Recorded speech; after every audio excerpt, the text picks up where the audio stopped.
Boa noite, sejam todos bem-vindos a mais esta oportunidade. Como eu comentei na segunda-feira passada, nós vamos iniciar hoje, fazer algo novo, né? Para ver se a gente aceita ou não aceita, é bom, não é? Começar a fazer o estudo do Livro dos Espíritos, né? A gente vinha fazendo ali a leitura do Médico Jesus, que também é excelente, nos ajuda bastante. E surgiu essa ideia, né, de nós estudarmos juntos, aos pouquinhos, o Livro dos Espíritos, tá certo? Então, nessa introdução, eu gostaria de fazer alguns comentários, né, para entender um pouquinho até as datas, os livros, que a gente tanto fala e às vezes fica meio que disperso.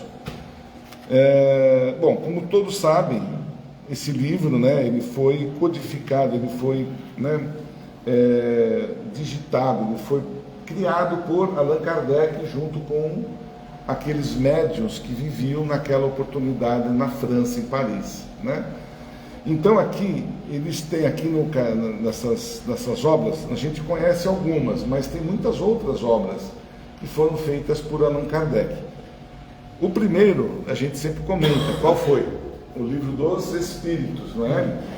E ele foi lançado em 1857. Havia ali escritos, tal, mas ele oficialmente foi publicado e foi colocado a público no ano de 1857. Vocês já viram falar da Revista Espírita? Já são revistas, eram as revistas que eles, né, lançavam naquela oportunidade, que também fazem parte das obras de Allan Kardec, porque tem muita coisa importante nessas revistas. E ela foi colocada a público em 1858. Então, 1857, Livro dos Espíritos, 1858, a Revista Espírita.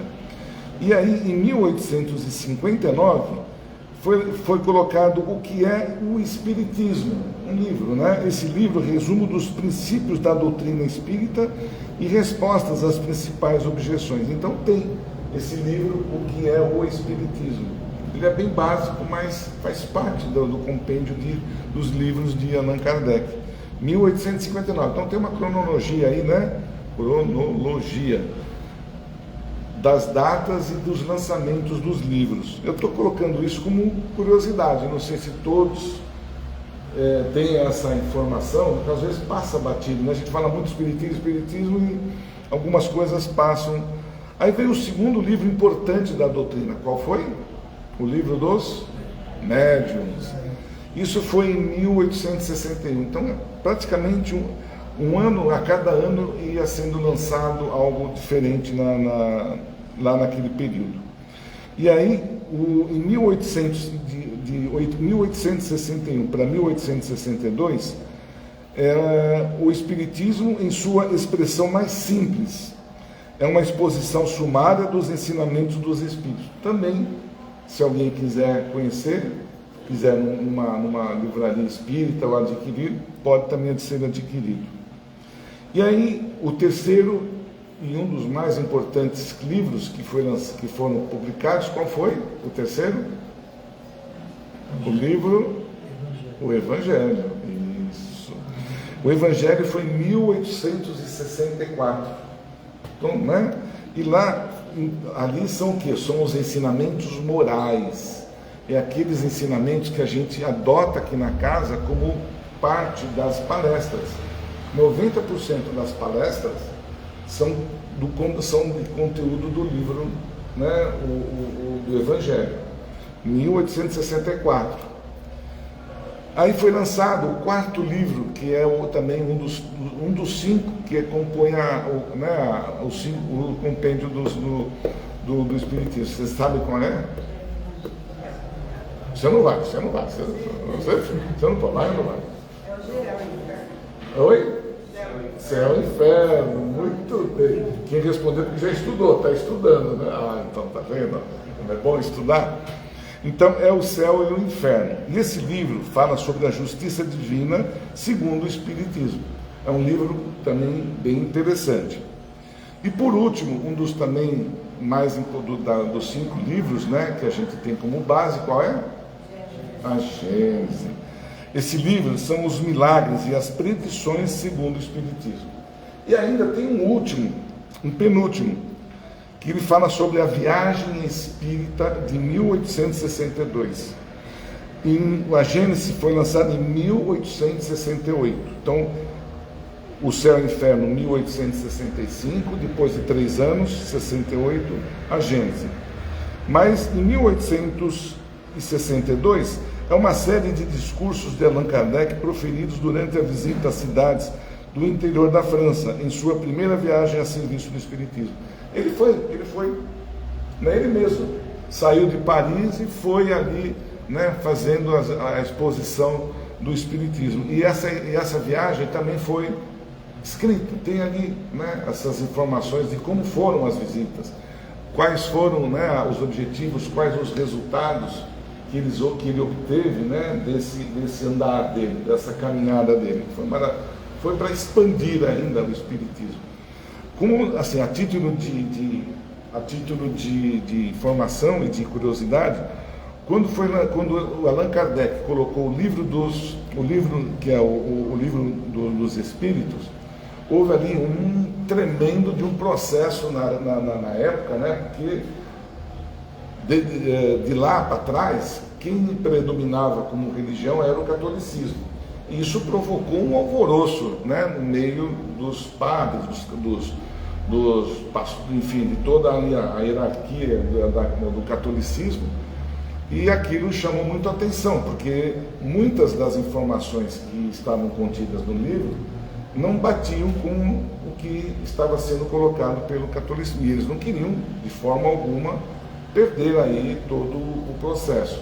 Mas vocês vão observar que o Espiritismo, e a gente insiste nisso, ele não combateu nenhuma religião, ele não quis combater ninguém.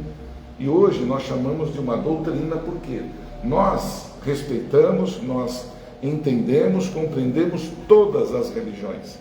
Por isso a gente não tem símbolo, não tem altar, nós o que? Analisamos, estudamos a vida após a morte, o que nós estamos fazendo aqui, para onde nós vamos, não é aquela história de sempre que nós sempre colocamos, mas jamais criticar ou falar desta ou daquela religião. Contudo, as outras também, né, criaram ali um processo, isso tem que dar um fim nisso. Então, quando Allan Kardec, ele mandou uma remessa, não sei se foi para onde foi que ele mandou que queimaram os livros? Foi para Espanha, né? Obrigado. Ele fez uma remessa de livros para que fosse divulgado na Espanha o Livro dos Espíritos, onde ali teve, né, os livros foram colhidos e queimados, né? E por quê? Eles não queriam de forma alguma, imagina na Europa, né, que era o centro ali do catolicismo, como é que eles, né, então eles queimaram isso. E o resultado foi contrário. Por quê? Chamou a atenção do povo. Poxa, mas por que queimaram? Ali tem alguma coisa que seja importante. E criou, e aí o interesse, né, pelos estudos foi assim algo espantoso, que todo mundo queria entender melhor o que estava acontecendo. Então, e por último, e também a gente já falou muito sobre ele, que são as obras póstumas. Já ouviram falar das obras póstumas? Foi em 1890. Esses escritos estudos do codificador com anotações preciosas sobre os bastidores da fundação do Espiritismo. É um livro interessante, né? Esse do Obras Póstumas, para a gente estudar. Bom, foi aqui apenas uma prévia. Nós vamos falar um pouquinho de Allan Kardec. Allan Kardec, alguém sabe o nome dele completo? Por curiosidade, né? Então, o Hippolyte Léon Denisard Rivaril. Ele nasceu em Lyon, na França. É o nome dele? Eu até hoje não consigo ler o nome dele. Então não se preocupe, não. É o Hipólito, né? É o Hipólite. Ele nasceu na França, em Lyon, em 3 de outubro de 1804. Depois de 50 anos, né, praticamente, ele começou já ali se aprofundar no Espiritismo. Ele começou a estudar as mesas giratórias e todo aquele processo que a gente já ouviu falar. E deixa eu ver aqui, e ele veio a falecer, a parte que eu ver aqui, fundou a sociedade e tal. Onde que ele morreu? Só o nascimento e a morte. Então, a partir de antes de se dedicar à codificação do Espiritismo, exerceu durante 30 anos a missão de educador.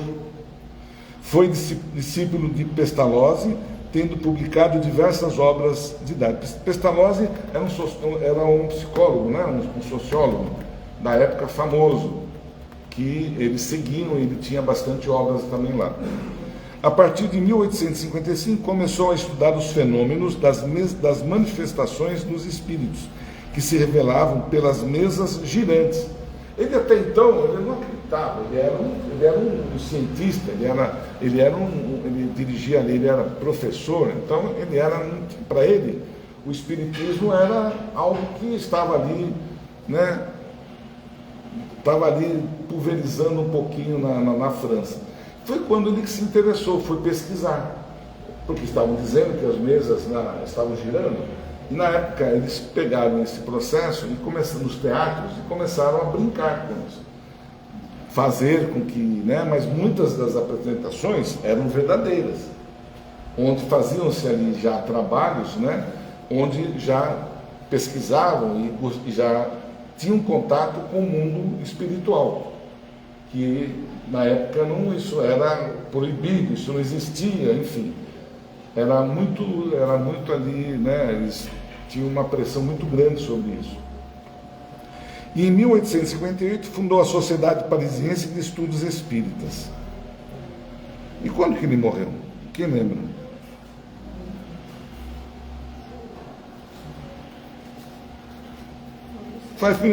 Em 1858. Não,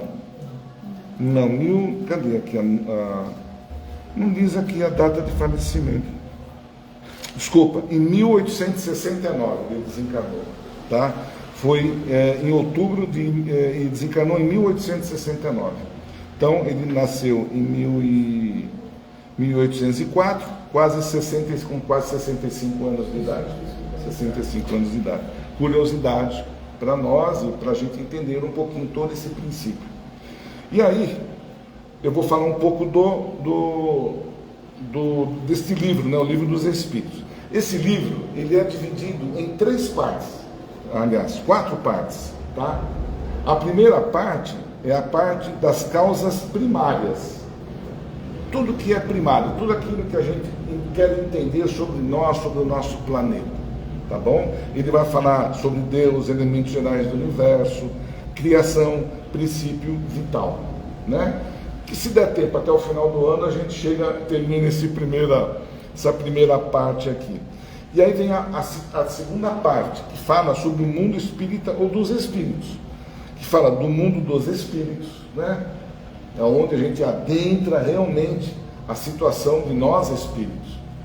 Fala das encarnações dos espíritos, do retorno da vida corporal, da pluralidade das existências. Alguém sabe o que significa pluralidade das existências? Pluralidade, plural, né? Das existências. Várias existências que nós temos, inclusive em outros planetas também, que a gente habitou, vai habitar ou veio de algum já. Fala sobre a vida espírita, o retorno da vida corporal, da emancipação da alma, intervenção dos espíritos no mundo corporal. Eles interferem aqui no nosso mundo? E como, né? Bastante. Eles inclusive estão nos ouvindo nesse instante. Estão aprendendo, estão também ouvindo e aprendendo junto conosco. E aí vem as ocupações e missões dos espíritos. É um livro que vai assim, nos 3 reinos. Quem sabe quem são os 3 reinos? São pinos importantes. O reino, qual foi o primeiro da formação da Terra? Quando você pega uma pedra na mão, o que significa ali? O reino mineral. O segundo? Vegetal. O terceiro? o animal, e depois chegamos nós aqui, bonitão, né? Nós aqui chegamos com a nossa inteligência, né? Sabedores de tudo, e iniciamos num planeta aqui primário ainda, quando nós ainda estávamos iniciando o planeta. E aí vem a parte terceira do livro. Quais são? São várias, são as leis morais, aquelas que a gente precisa estar estudando, os ensinamentos de Jesus. Eu não vou ler cada um para não perder muito tempo, senão a gente não vai lembrar de tudo. E a última e quarta parte, que são as esperanças e as consolações que a gente tem que ter, naquilo que a gente coloca nas nossas palestras, nos nossos estudos, que tudo tem um significado. O que estamos fazendo aqui? Vale a pena nós estudarmos, trabalharmos, fazer tudo isso que a gente está aqui passando, problemas com os filhos, com os pais, com os netos, enfim, a gente tem aí uma infinidade de problemas que fazem parte do quê? Do nosso crescimento espiritual. Tudo isso que está aqui só tem um significado, é o nosso crescimento. Nós temos que evoluir. Isso é o principal motivo de todo esse processo que nós estamos vivenciando aqui no planeta. Tá certo? Então vamos lá. O primeiro capítulo, parte primeira, as causas primárias. Então vamos lá. Deus e o infinito.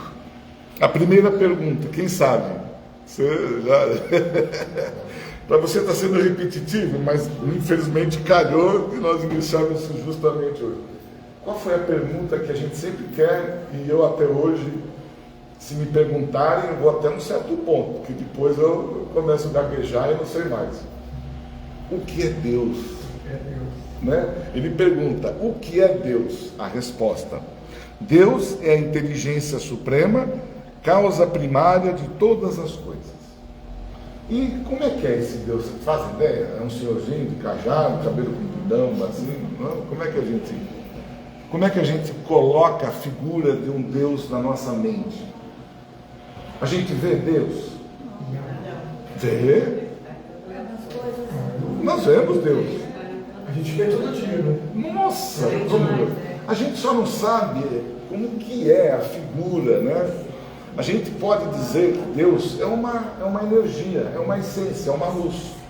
Por quê? Nós ainda, diante da nossa, vamos dizer assim, pequenez, a gente não consegue imaginar. Vamos supor que eu falo que Deus é uma pulga, é um negocinho ali insignificante. Você fala, não é possível, eu criaria aqui um maior tumulto, né? Mas Deus, Ele é luz, Ele é poder, Ele é tudo aquilo que nós possamos imaginar. Inclusive, Ele está onde? Dentro de nós. Esse é o principal fator que a gente precisa entender. Nós temos o que? A centelha divina, nós temos a luz de Deus está dentro de nós. Então, nós sentimos Ele em todos os aspectos e vemos Ele de todos os jeitos. Tá certo? Depois de muitos estudos, a gente consegue entender outras situações, mas não é o caso aqui. Porque quando a gente começa a estudar, gente, é uma coisa maravilhosa. Porque aquilo vai chamando a atenção da gente, vai nos dando, a gente vai aprendendo situações e coisas que nós sequer imaginávamos, ou imaginamos que não existem. Porque nós somos, infelizmente, num período de vários anos, nós somos podados. Nós não podíamos saber demais. Nós tínhamos que ser podados. Então, podaram a gente por muitos anos. Até então, nós sabíamos que o mundo espiritual, os espíritos, eram demônios, né? Aquele que lidava com o espírito, né? Aquele que invocava o espírito, ele era confundido até com um demônio. E a gente já até falou sobre isso. Que demônio nada, somos nós mesmos que desencarnamos e estamos do lado de lá, né? Mas no decorrer, nós fomos sendo o quê? Direcionados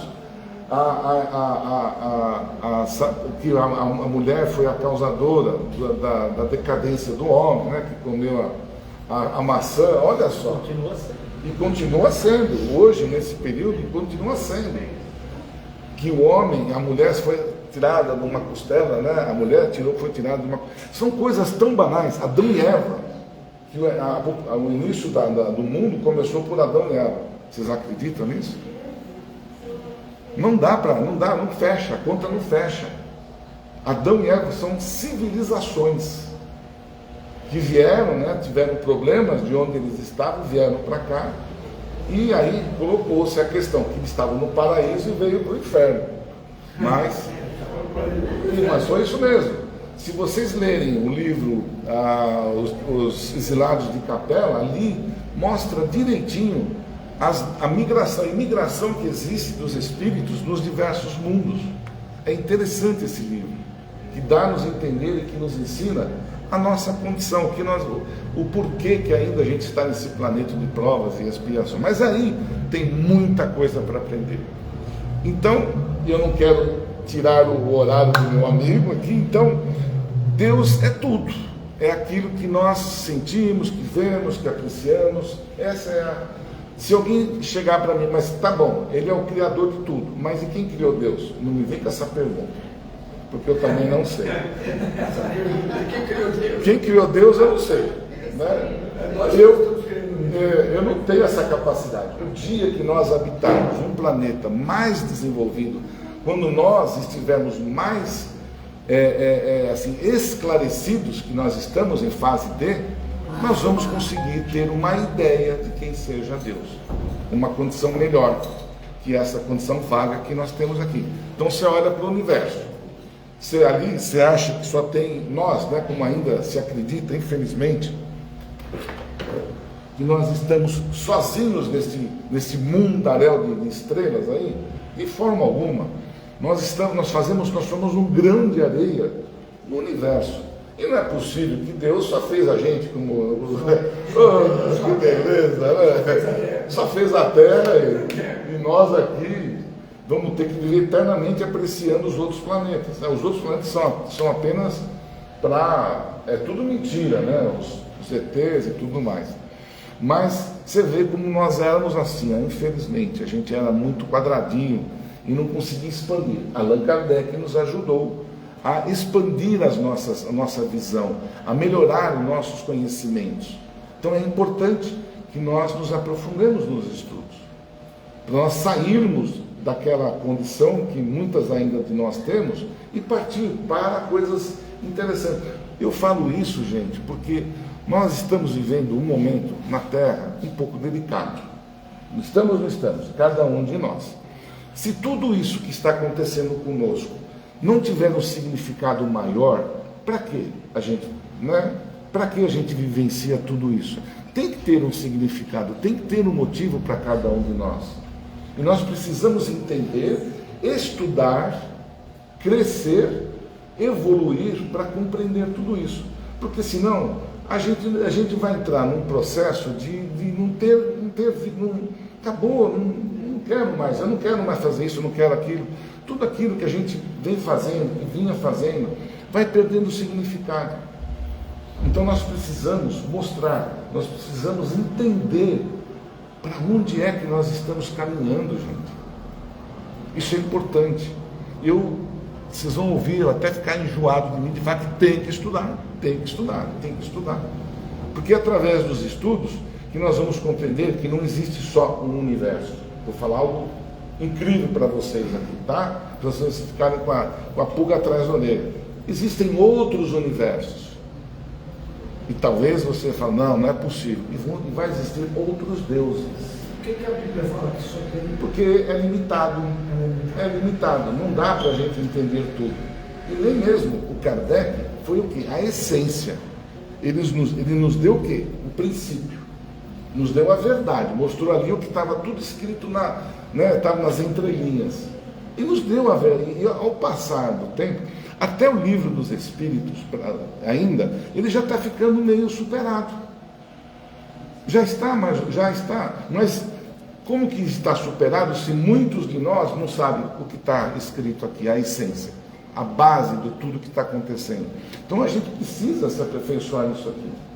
para entender. Deixa eu te fazer um comentário. Pois não. Uma amiga minha, ela sabe que eu frequento, aí ela fez uma pergunta para mim. Sim. Onde está Deus devido a toda essa guerra? Sim. Diante de toda essa guerra, Sim. Permitir tudo isso que está acontecendo, a guerra, morrendo, os inocentes, onde está Deus? a guerra, ela é importante para o nosso crescimento. Você acredita nisso? Eu acredito. Deus, Ele nos dá total liberdade de nós existirmos nesse planeta através do nosso livre-arbítrio. E devido à nossa pequenez, devido à nossa insignificância, nossa ignorância, nós nos matamos uns aos outros. Mas esse momento que está acontecendo é porque o planeta, as energias que estão em volta do nosso planeta estão se transformando, nós estamos nos transformando. E toda transformação, ela tem que ir até o caos.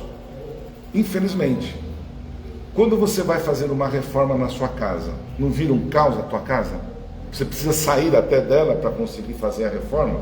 É a mesma coisa, é a reforma que está acontecendo no planeta. Mas todo o mal, como a gente vai aprender, ele é importante para quê? Para nós aprendermos através do mal. O que significa guerra para nós? É um se matar um contra o outro. Isso vai contra as leis de Deus.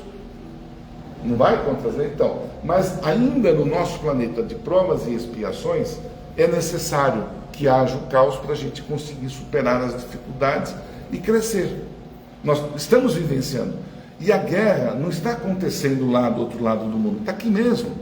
Nós já estamos vivendo uma das maiores guerras que estão acontecendo no nosso país, em outros países. Já estamos vivenciando isso. Só que a gente não se deu conta, a gente ainda não se deu conta de que isso está acontecendo. Mas nós estamos nos matando por causa de um celular, de uma discussão de carro. E aqui provavelmente morra mais gente no Brasil do que está acontecendo na guerra ali, por brigas. Mas Deus permite que isso aconteça, porque nós temos o nosso livre-arbítrio. É o homem que está criando isso. Existem interferências? Existem, mas elas não podem ser muito expressas. Não pode dizer, Deus, a mão de Deus vai pegar os tanques de guerra e vai deixá-los lá, todos eles têm combustível, ou não vai funcionar. Não vai fazer isso. As transformações que vão acontecendo são muito superficiais, e a gente não se dá conta que Deus está agindo, que Ele está ali nos olhando. Mas, infelizmente, a nossa ignorância nos torna cegos. Porque a partir do momento que eu tiro a vida de quem quer que seja, por ignorância, por terra, por religião, por um celular, aí disso a gente imagina como nós somos tão pequenininhos, tão ignorantes diante daquilo que a gente está aprendendo.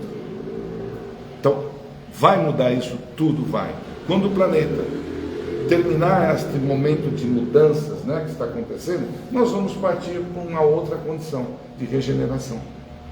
E aí aqueles que aceitarem, aqueles que estão no mesmo caminho, nas mesmas energias de nós ouvirmos e tentarmos colocarmos isso em prática, o amor, colocar a luz, colocar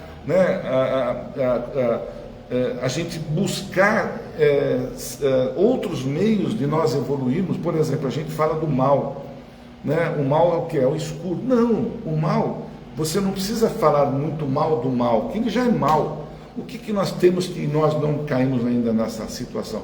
É de iluminar, é de orar pelo mal, para ele deixar de existir. Porque quanto mais eu falo mal do mal, mais mais o mal ele se fortalece. Energia. Mas enfim, gente, eu não saí da primeira pergunta, mas obrigado pela sua pergunta, isso é importante, porque nos ajuda a esclarecer, tirarmos essas dúvidas. Mas assim, o que você fez, essa pergunta, ela é motivo de uma aula até, de várias aulas, porque tem vários motivos. Eu fiz um resuminho muito show para nós entendermos, tá bom? Então, continuamos na segunda pergunta: o que devemos entender por infinito? Nossa, infinito. Aguardem no próximo capítulo, tá bom, gente? Então vamos lá. Eu, antes do Wagner começar, não sei se eu falei alguma coisa da sua palestra hoje, pelo amor de Deus, não, né? E se tiver, a gente vai atropelando aí. Vai no gancho. Então eu peço a gentileza, né, inicialmente, de nós desligarmos os nossos celulares ou colocar no modo avião. A gente tem um trabalho social na casa de doação de alimentos não perecíveis a 30 famílias, que nós, né, sempre pedimos ajuda de todos para que essas famílias possam ser abastecidas. Nós temos um bazar que está ali logo na entrada da nossa casa, que ajuda-nos, né, a manter o equilíbrio financeiro. É importante, porque a casa não vive só de espíritos, vive também de condições financeiras, luz, limpeza e outras coisas. As inscrições para o grupo de estudos estão abertas, gente. Olha que coisa maravilhosa. Né? Vamos lá, vamos ter essa iniciativa. A gente está esperando formar um número de pessoas mínimo possível para nós iniciarmos esse curso, tá bom? A biblioteca está lá em cima, no segundo andar. Provavelmente a gente vai ter que arranjar um jeito para descer com ela, porque ninguém sobe. Só fica, ninguém sobe. Então vamos descer, pelo menos a gente vai mostrar aqui, né? E essa biblioteca tem vários livros espíritas que possam ser adquiridos com empréstimo, tá bom? Nós também temos um outro trabalho social de doação de lãs, que a gente faz os quadradinhos do amor, acho que vocês viram aqui na nossa apresentação, que a gente faz as montagens dos cobertores, das mantas e leva para os hospitais, onde ali as crianças muitas vezes chegam e não tem nenhum o que se cobrirem, né? Então nós fazemos esse trabalho.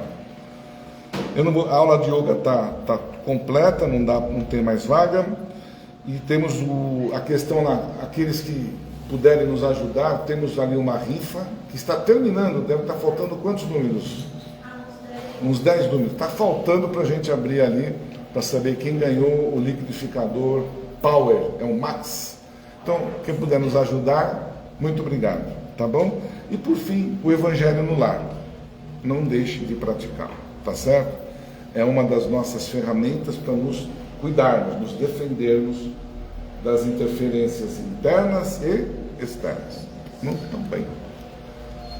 Vamos lá?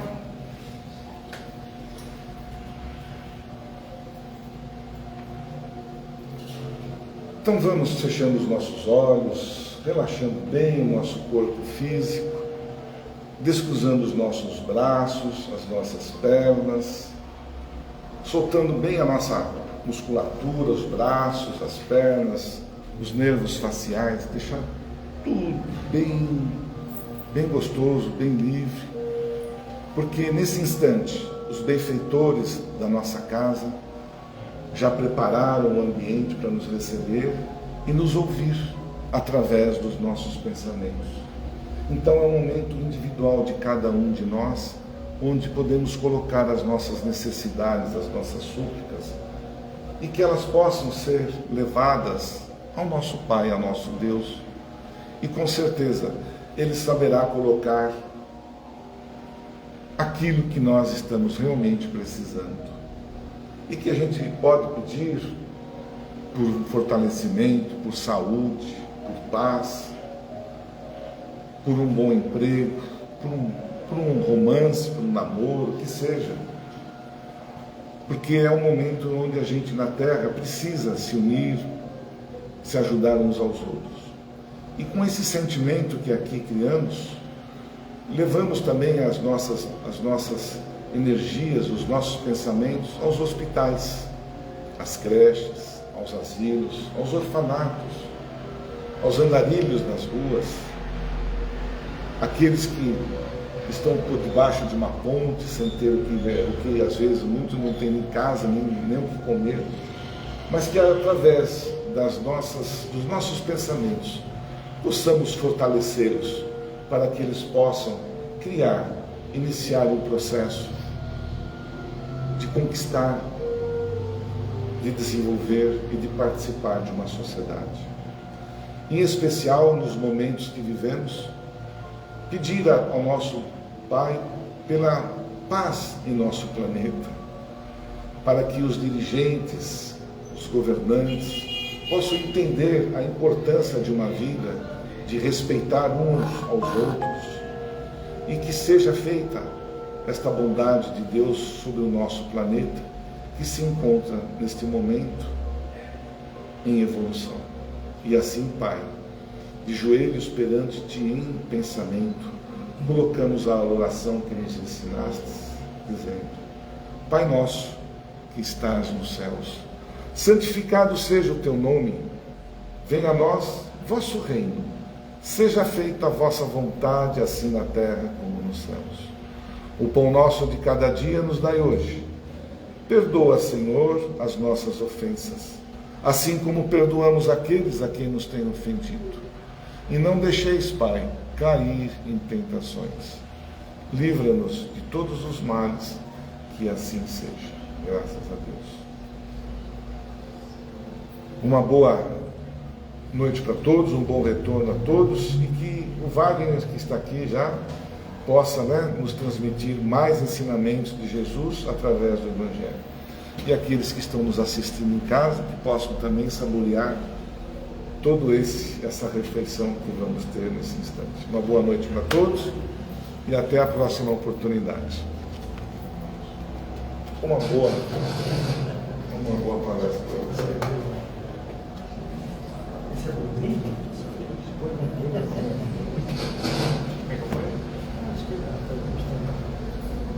Ele vira ou não?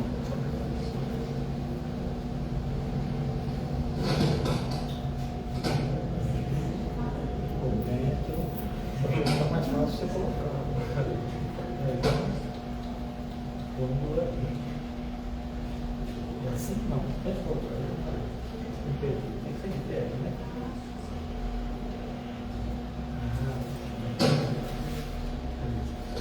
Obrigado. Não vou levar mais não, está muito difícil colocar, eu vou deixar por aqui. Minhas irmãs, meus irmãos em Jesus Cristo, muito boa noite. Que cada um de nós se sinta envolvido pelo Mestre Jesus Cristo, no calor do seu amor, na luz da sua paz, que todos permitamos do fundo do coração que Ele seja para nós o caminho, a verdade e a vida. Deixa eu me organizar aqui, porque senão não vai dar.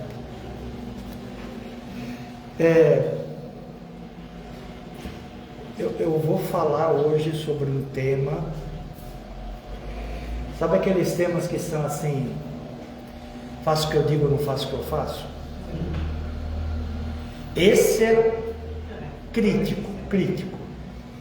Eu vou falar sobre paciência e tolerância. Paciência e tolerância. Vamos lá. Diagnóstico. A gente, no mundo que a gente vive hoje em dia, o tipo de mundo que a gente vive hoje em dia, ele nos leva naturalmente, é uma coisa natural, a sermos absolutamente imediatistas. Todo mundo tem essa percepção. Tudo aquilo que a gente busca, a gente quer obter em curtíssimo espaço de tempo, mínimo possível, né? É por conta disso que as automações estão cada vez mais volumosas, né? Alguém se lembra como é que era renovar uma CNH há uns 30 anos atrás? Nossa, era um negócio inacreditável. Hoje você faz assim, ó. Você entra no site do gov.br, lá no poupa-tempo da sua cidade, vai no site do Detran, marca o dia em que você vai fazer a renovação, dia e hora. Naquele dia e hora você vai lá e olha, demorou. Quando eu fui para Santo André, demorou 2 horas para eu acabar o processo inteiro. Eu que sou um velhinho já, eu que sou um idoso, né? Se a pessoa a pessoa que é mais jovem, isso demora menos ainda. E em 2 dias eu estava com a carta dentro do celular, com o CNH dentro do celular. Antigamente, era uma coisa meio absurda. Quando você fala hoje em dia de ficar sabendo de alguma coisa que está acontecendo no mundo, aí acaba, né? Acho que eu já citei aqui, né? Que na época do descobrimento do Brasil, 1500, né? Um jornal com notícia fresca era de 3 meses atrás. 3 meses. Por quê? Porque vinha de navio.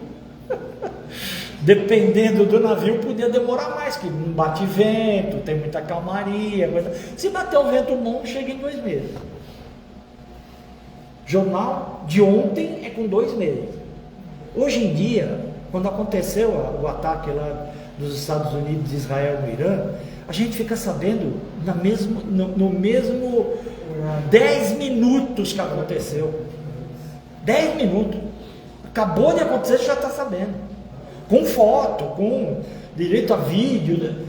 Essas coisas fazem com que a gente seja cada vez mais imediatista. Porque a gente está se acostumando com isso, né? Receita para a gente fazer para comer em casa, né? A gente não quer aquelas receitas elaboradas que deixa a carne marinando de um dia para o outro, não sei o que. Tem até gente que curte isso, né? Eu pessoalmente curto. Mas a gente quer receita rápida para poder fazer rápido, comer rápido e se livrar rápido e rápido, tudo rápido.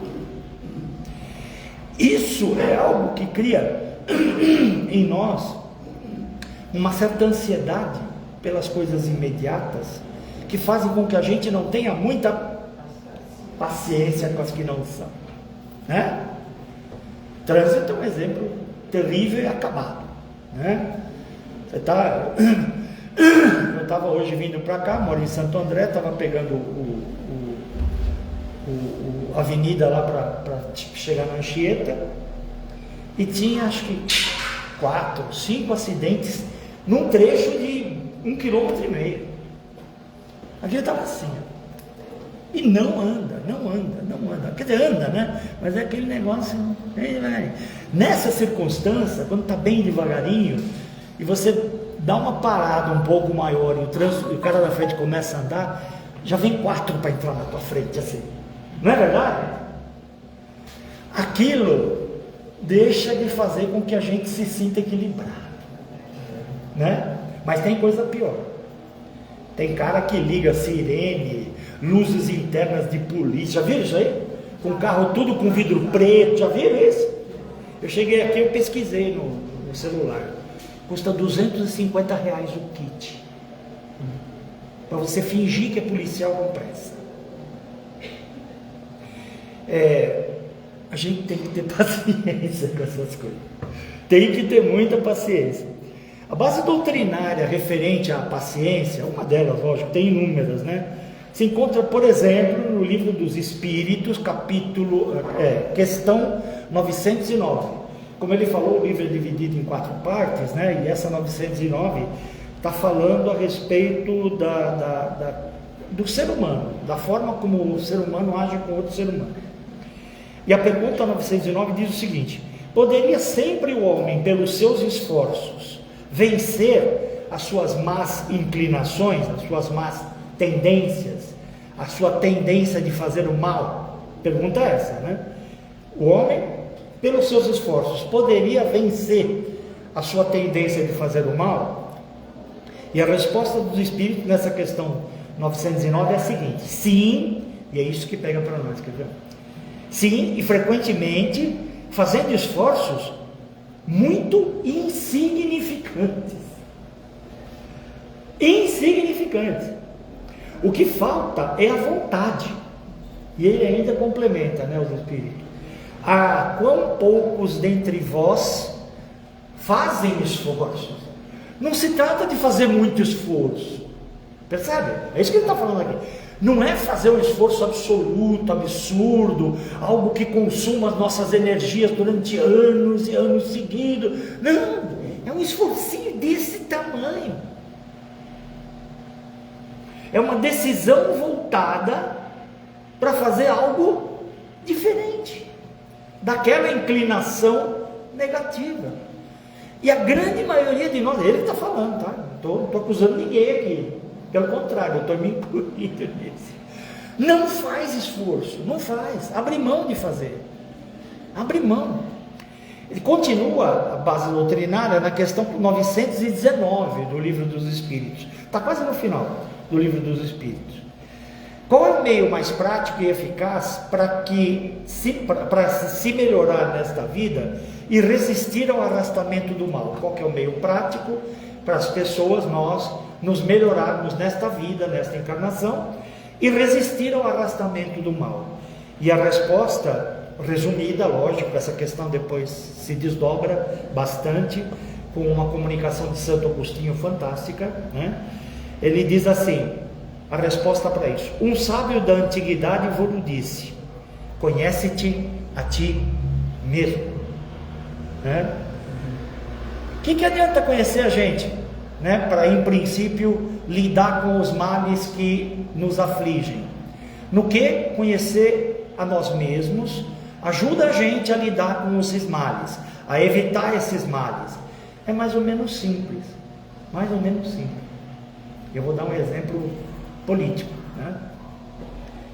É só a gente conhecer a nossa natureza o suficiente para evitar que certas circunstâncias do ambiente que a gente sabe que são gatilhos que nos tiram do sério possam nos comprometer. Está claro isso? Tipo assim, eu sou torcedor do Corinthians, tá certo? Torço para o Corinthians. E eu estou sabendo que tem uma festa de arromba em um lugar específico, que, adivinha? Só tem palmeirense. Só tem palmeirense. Eu, como sou um cara corajoso, vou lá todo uniformizado de Corinthians.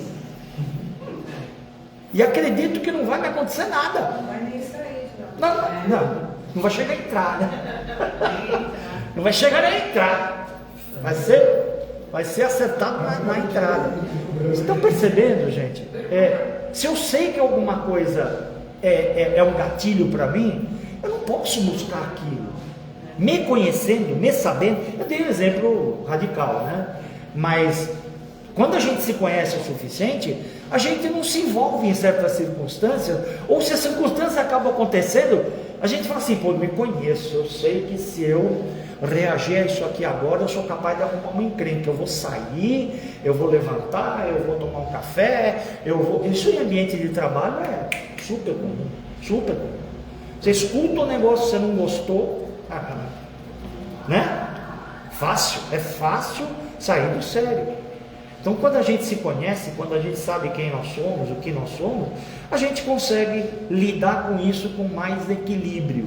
E lidar com isso com mais equilíbrio é evitar que o mal se instale na circunstância que a gente está vivendo. Muito bem. Existe uma referência no livro O Evangelho segundo o Espiritismo, no capítulo 9, cujo título é Bem-aventurados os que são brandos e pacíficos. E nesse capítulo, Bem-aventurados os que são mansos ou brandos, né, e pacíficos, tem um item específico que fala da dor. E ele fala que a dor é um instrumento que, ele fala em Deus, mas não é Deus que coloca dor na nossa vida, né?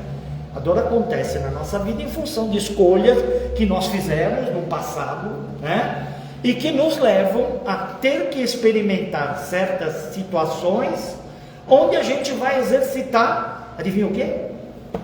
A paciência.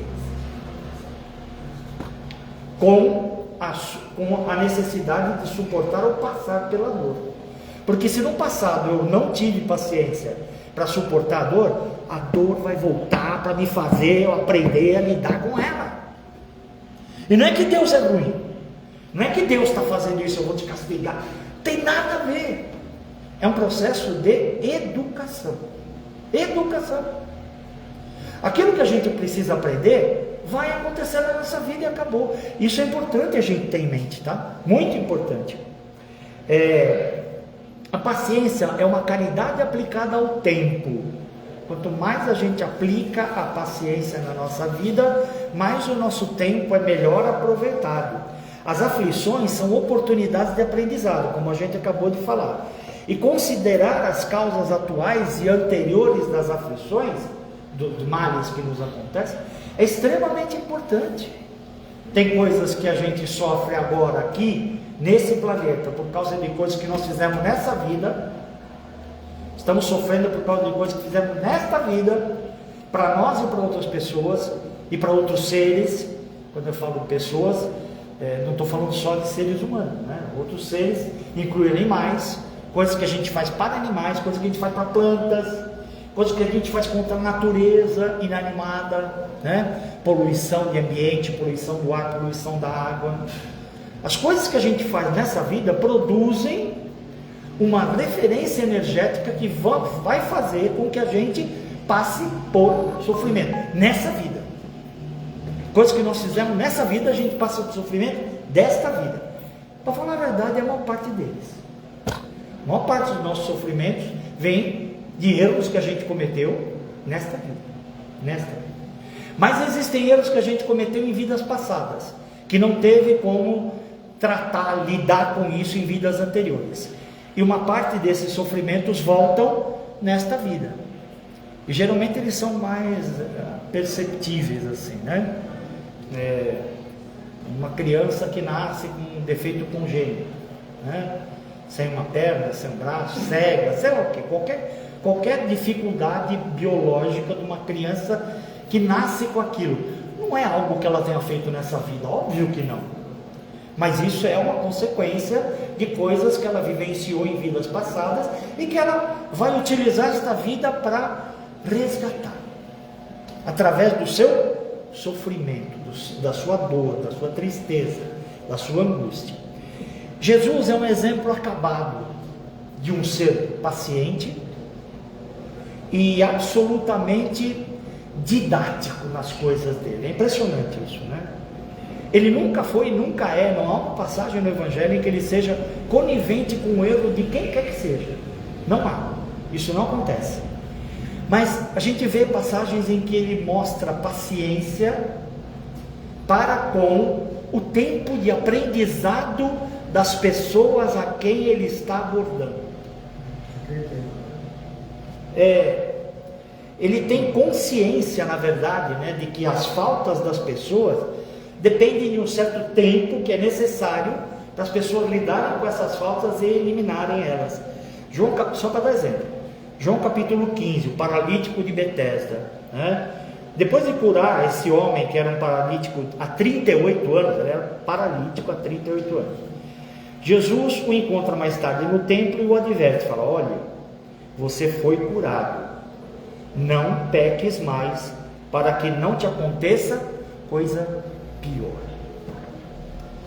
Ele está falando aqui com todas as letras aquilo que o Espiritismo veio explicar depois, que o que está acontecendo com ele pelo fato de ele ser paralítico, é resultado de algo que está ligado a um pecado. Pecado é um erro, é uma incoerência em relação à prática do bem, é isso, né?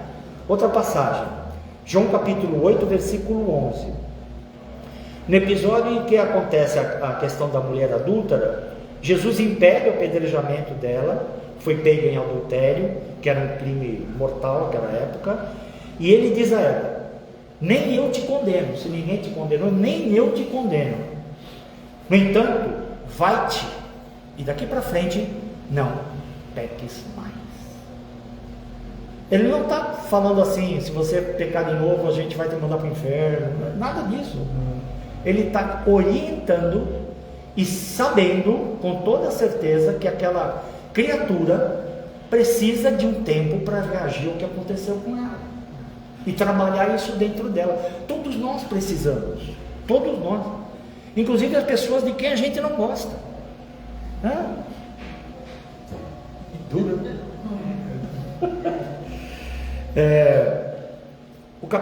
O item 7 do capítulo 11, que é esse capítulo que a gente citou agora, ele diz o seguinte: é um espírito amigo, ele assina a comunicação em árvore como um espírito amigo. A dor é uma bênção que Deus envia a seus eleitos. Não vos aflijais por quando sofrerdes, mas pelo contrário, bendizei a Deus onipotente pela dor neste mundo, que pela dor neste mundo vos marcou para a glória no céu. Eu pessoalmente não gosto dessa abordagem. A gente não vai para o céu porque sofreu. Está cheio de gente que sofre e não tem passagem carimbada. Não tem. Por quê? Porque o que faz com que a gente vá para o céu, entre aspas, né? A doutrina sabe que não existe um lugar delimitado chamado céu, né?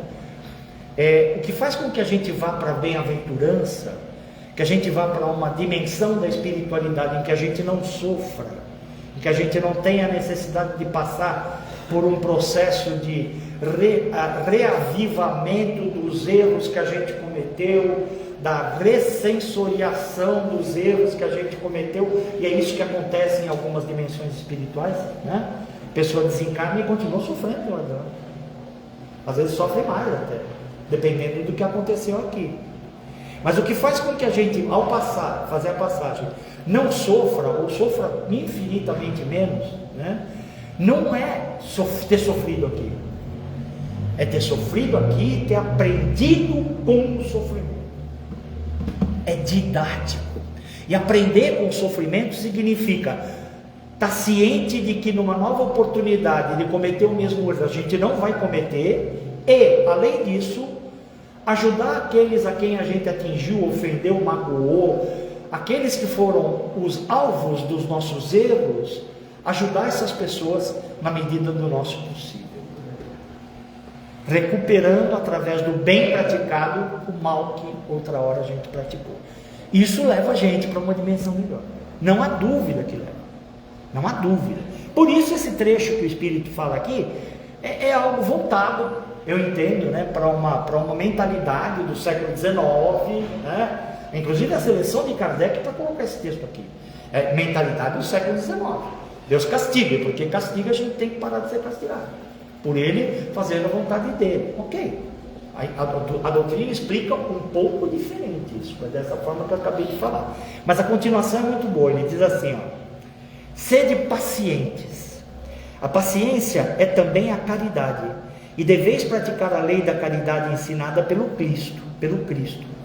Aplicação disso: reforçar que a paciência não é só aguentar. Olha só, ser paciente não é aguentar, não é suportar, é mais do que isso. Ser paciente é exercitar a nossa vontade na direção de criar em nós uma situação que anule a nossa intenção de fazer o mal a partir do mal recebido. Olha como é diferente. A paciência não é uma virtude que não seja ativa, não é uma virtude apática, não é uma virtude passiva, ela é uma virtude ativa. Eu tenho que fazer algo em mim, realizar algo em mim, para poder ser paciente. Continuando, falando um pouquinho sobre tolerância. Tolerância é a caridade aplicada aos relacionamentos, né? Eu posso não ser paciente comigo mesmo, inclusive, mas para ser tolerante, eu preciso ser tolerante com o outro. Tem sentido isso? O livro de Pensamento e Vida de Emmanuel cita no capítulo lá que todos nós somos diferentes um do outro, que todos nós temos uma vibração diferente um do outro. Todos nós, tá? Todos nós. Tolerar é entender que o outro está num degrau diferente da escada evolutiva. Nem eu, nem você, nenhum de nós aqui, nesta sala, lá fora, com todas as pessoas da rua, com todas as pessoas do nosso trabalho, com todas as pessoas da nossa família, nenhum de nós é igual ao outro. Nenhum. E por que nenhum de nós é igual ao outro? Deveríamos, em princípio, estar preparados para receber do outro coisas que ele acha que eu mereço, mas eu acho que eu não mereço. Tem sentido isso? Somos diferentes. Não é que a pessoa queira necessariamente me fazer o mal, mas é que porque ela é diferente, ela pensa diferente e age diferente. E eu recebendo algo diferente daquilo que eu acredito que eu sou merecedor, eu devo levar isso em conta. Quando eu levo isso em conta, eu tenho mais capacidade de agir com o outro com mais tolerância, com mais entendimento da diferença, que é isso que é colocado aqui. Citação chave de Emmanuel. Antes disso, falando dessa questão daquilo que me irrita no outro, etc. e tal. A doutrina explica isso e é muito interessante. Espíritos inferiores, espíritos sofredores, espíritos que se encontram em situação de sofrimento, aqueles que estão passando por dificuldade do outro lado da vida, a gente chama de umbral. Kardec nunca citou esse lugar, tá? Só para avisar. A gente chama de umbral, tem Vale dos Suicidas, isso é tudo literatura pós-Kardec, tá claro? Kardec nunca citou esses nomes, tá? Mas são coisas que têm sentido dentro, inclusive, da nossa cultura, tá? Os espíritos inferiores que estão nesses lugares de sofrimento, eles não enxergam os espíritos sofredores, os espíritos superiores que vão lá para resgatá-los. Eles não enxergam, eles não divisam, eles não identificam que lá existe um espírito que é tão diferente dele, mas tão diferente, que a vibração dele não permite que ele identifique que aquele espírito está lá. Olha que coisa interessante. Você acha que a gente acredita, talvez, que isso seja proteção para os espíritos superiores, para que os espíritos inferiores não os ataquem, etc. e tal. Esse é um lado. Eu tenho uma interpretação que não faz muito tempo que eu tenho, que é assim, se eu convivo com espíritos com os quais eu não consigo me dar bem, é porque eles estão num ambiente igual ao meu. Se eu convivo, se eu identifico a pessoa, se eu sofro o que a pessoa quer que eu sofra, se eu me mortifico pelo fato de ter sofrido por aquilo, é porque eu e ele e ela, seja lá quem for, estamos no mesmo ambiente necessariamente. Se não fosse para ser assim, eu não a perceberia. Como o espírito inferior não percebe o espírito de resgate. Está claro isso? Então, se a gente está passando por isso, convivendo com esses espíritos, é porque precisamos. Há algo nessa relação que vai edificar em nós a possibilidade de uma mudança positiva importante. Está claro isso? Citação de Emmanuel: a tolerância é a cortesia da caridade. Muitas vezes o que nos parece erro na conduta do outro é apenas um modo de ser diferente do nosso. Emmanuel, tá? Fui eu que falei antes, mas agora quem está falando é Emmanuel. E muito mais cabedal. O que é cortesia? Ele utiliza o termo cortesia para indicar que a tolerância é uma forma gentil, educada, imediata de aplicar essa caridade no dia a dia. E a caridade, que ele faz a referência lá, dizendo que a tolerância é a cortesia da caridade, para Emmanuel não é apenas auxílio material, a gente já sabe disso, né? Mas também uma postura mental de compreensão, aceitação do outro. Algumas práticas, me deixei levar pelo tempo aqui, só um pouquinho, tá?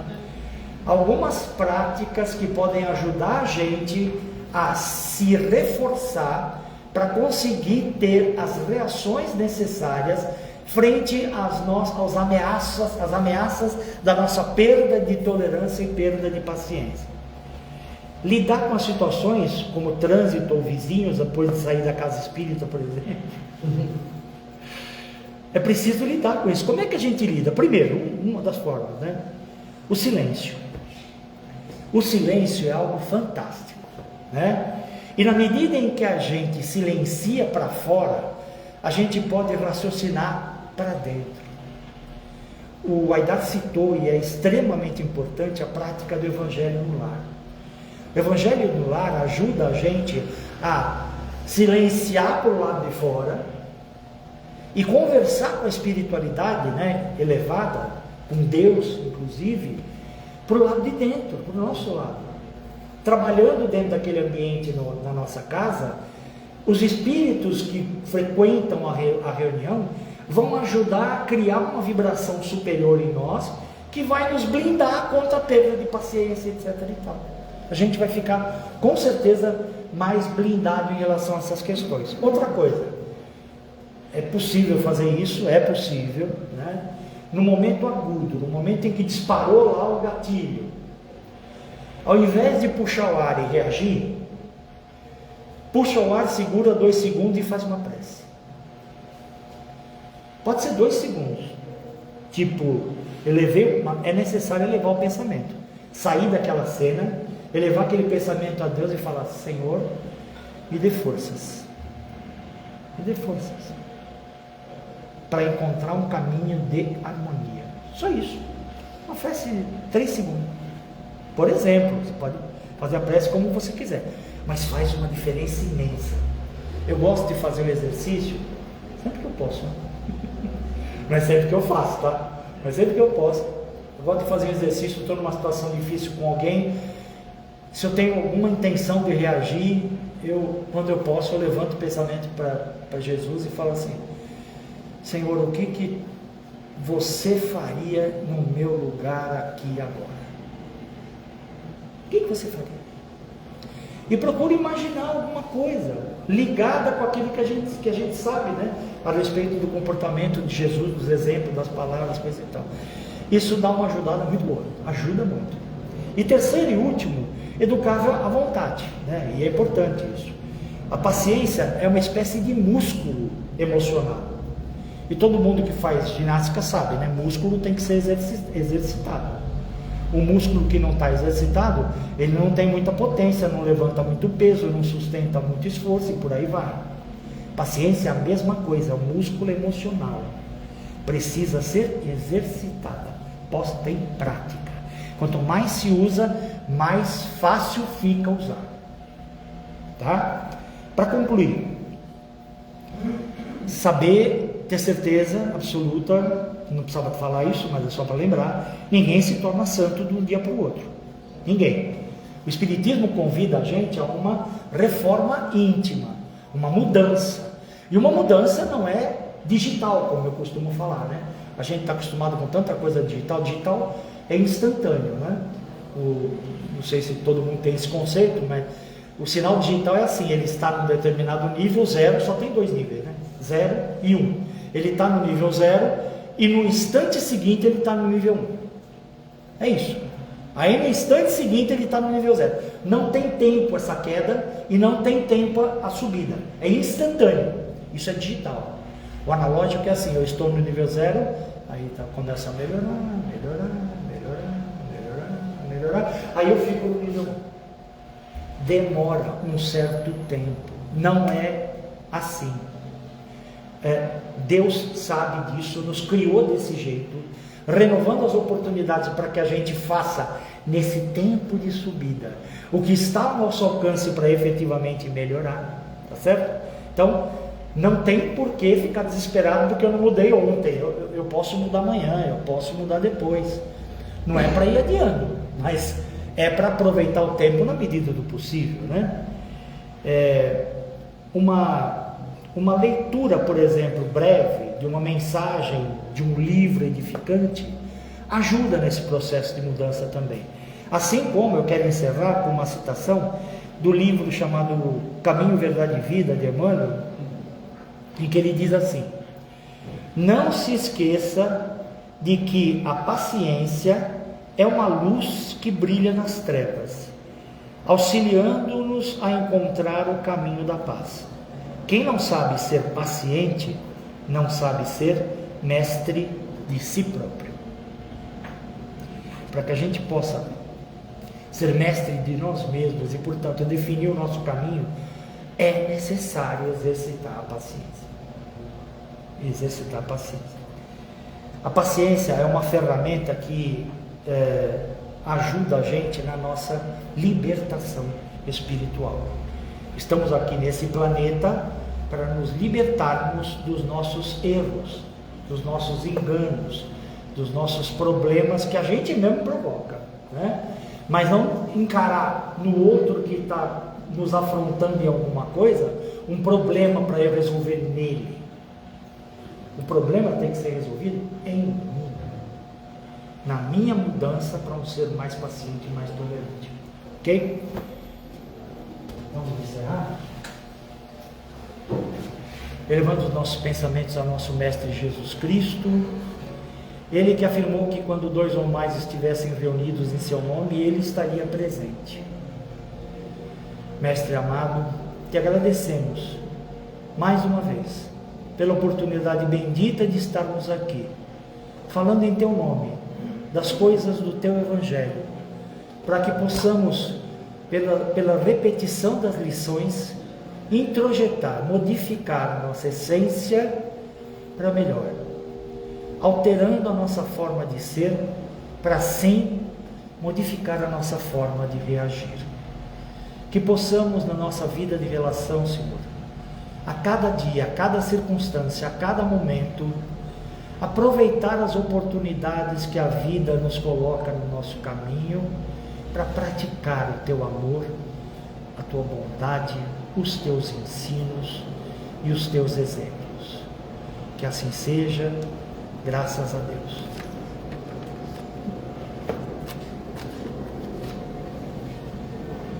Obrigado, meus irmãos. Deus abençoe. Vai tirar fácil.